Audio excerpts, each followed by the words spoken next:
Alright, today we are continuing on with our Max fan installation. We're going to talk about the Max fan a little bit.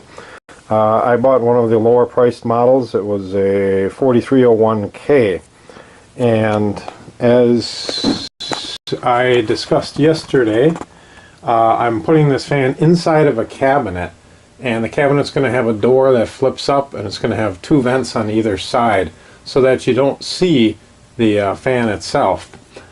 I got the fan installed yesterday. That all went pretty well, and you can see it's running now. I had to trim the trim. You can see the trim is trimmed in the front here because the cabinet comes right to the edge, but I think this is going to work out pretty well. I brought the power lines right out the back here because I'm going to just dress them inside the cabinet and hook it up.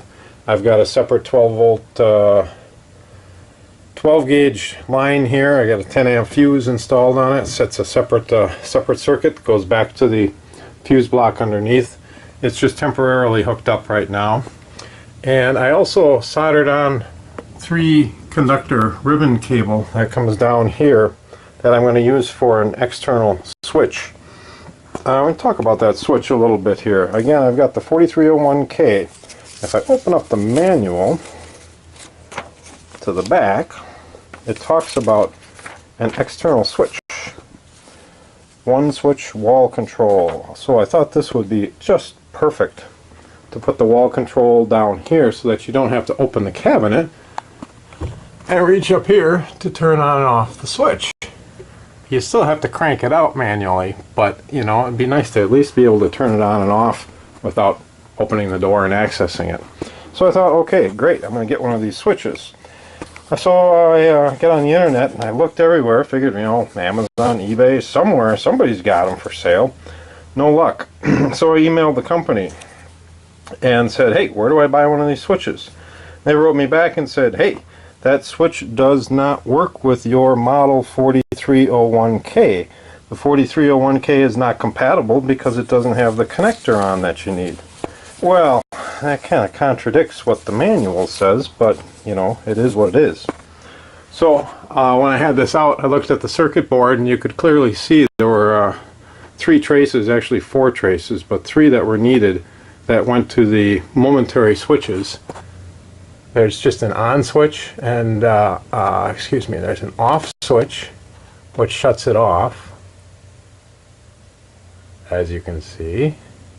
And then the on switch takes you through 4 different fan speeds, from low to a little higher to a little higher to full bore. I think this fan is just great. It's quiet. Even on the highest speed, it's reasonably quiet. Seems to pull a lot of air. It's very stable. I don't see it rattling around, resonating. And what I really like is the low speed here. The low speed is just whisper quiet. It just barely runs, and you can't hear it at all. It's really quiet, and just moves a little air through the box here, which is perfect. So, anyways, no luck on the wall switch, so I got to make my own. So I put these 3 conductors here, and I'm not going to be able to set the camera down. You probably can't see this, but if I tap this one, it turns the fan off. And if I tap this one once, it's on low.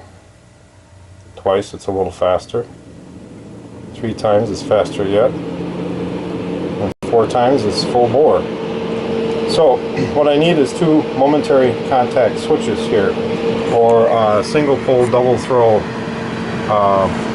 switch to turn the fan on and off. So we're going to turn it off here and shut it off.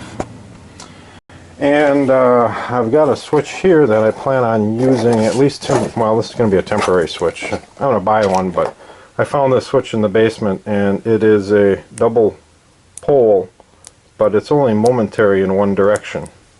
So if it was momentary in both directions, it would be perfect. But I'm going to hook it up here anyways, and I'm going to put a little connector on it. I've got this connector, and you can see I've got the other pieces down here. So I'm going to solder these pins and put them into this housing to this cable here so that I can connect and disconnect the switch, and more importantly so that I can fish this wire through the holes and bring it on down this way and then hook it to the switch, which is going to end up being right somewhere about here. So what else did I want to tell you about this fan? All in all, I'm quite pleased with it, and you know, I don't have experience with the Fantastic Fan, which seems to be the competitor to this one, but I'm very, very pleased with this Max fan.